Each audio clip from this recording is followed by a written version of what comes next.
السلام علیکم عزتمنو جنۍ او خلک ان د په کالج کې یانا شروع کړ و دې جنۍ د خلک سره به غټه مینا کوله اخر دې جنۍ د دې خلک د پاره خپل مور او پلار پرې خود او اخر وسره خلک داسې کار وکړو چې جنۍ په خپل مایک ته تیار شول عزتمنو زموږ د ویډیو د سره تر اخره پورې چې تاسو ته پوره معلومات درورسي د دې معلومات نه مخکې زه تاسو ته دا یادګینو کوم تاسو کو چې زموږ په دې چینل کې نوی وي مهرباني وکړئ زموږ عمده چینل د سره سبسکرایب کړئ خو کې وسره د ټلې نشان وخی چې هر یو نوی معلومات ویډیو تاسو ته په اسانۍ باندې درورسیږي عزتمنو د جنۍ او د خلک د یونیورسيټي کیسه او د کالج عزتمنو دا جنۍ او دا خلک دوه په یو کالج کې سبق ویلي او خلک په ډېر وفادار او ډېر خستو خو سبق سره ډېر مینا کوله چې د پاج کم یو خلک ډېر سخت قابل وي هغه سره حتما جنۍ لین دین اخلي او جنۍ په مینېږي دا کې د پاره په مینه شي چې جنۍ وي چې زه د دې خلک نه سي عزت کوم او جنۍ هم دا کا سوچ کوي چې د دې خلک نه زه د ژوند مرګ اساس کوم چې زمونږ ژوند خطر شي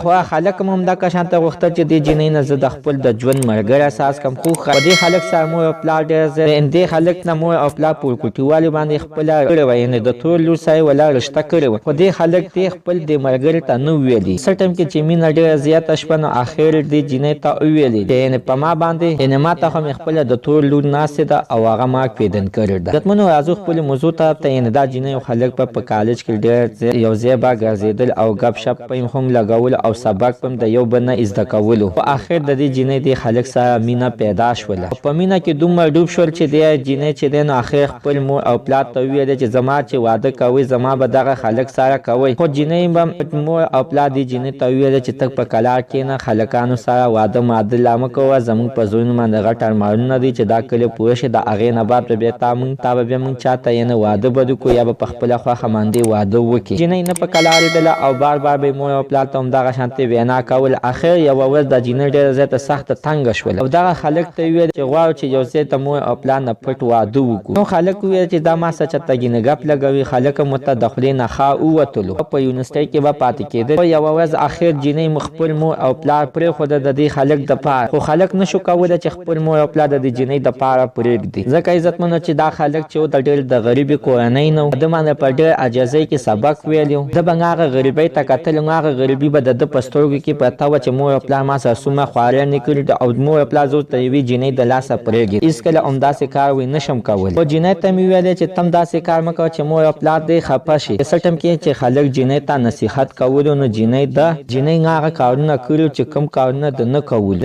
الکم وتا جنۍ ته الکم انکار وکړي چې زتا اس کله نشم کول ځکه چې ما ته پورګوټیوالي باندې خپل د ټول لور ناسه د هغه ستاده پاره نشم پر خود نه غواړم چې د مور او پلار ته بد دعا وکړي یعنی خیره ته وکړي جنۍ سوچ وکړي چې زه خو است مور او پلار نه مو تختیدلم او کوټ تم نشم تللی او دا مې نه کینو نه جنۍ خودکشي ته تیار شول او خودکشي یعنی ځان ان په خپل باندې وجني عزتمنه زمنګ د دې ویډیو مقصد همدا دی چې په خپل بچو باندې خیر وساتي چې هر کله چې یا یونیورسيټي کې وي یا کالج کې وي یا سکول ته وي د کور نه بهر تشپه وي ختمن مې پس شاته زی چې نظام د ازبي او زما د بچي نه سکی دا سبق یادوي او کدا نور څه کارونه کوي مونږ ختمن نصح په لاندې په کمنټ کې شریک کړئ او زموږ د سنننې معلومات د دې پورې د نوي معلومات لپاره د زموږ عمده چینل د سره سبسکرایب کړئ خو کې وساده ټلې نشان و هر یو نوي معلوماتي ویډیو تاسو ته په اسانۍ باندې تر ورسیږي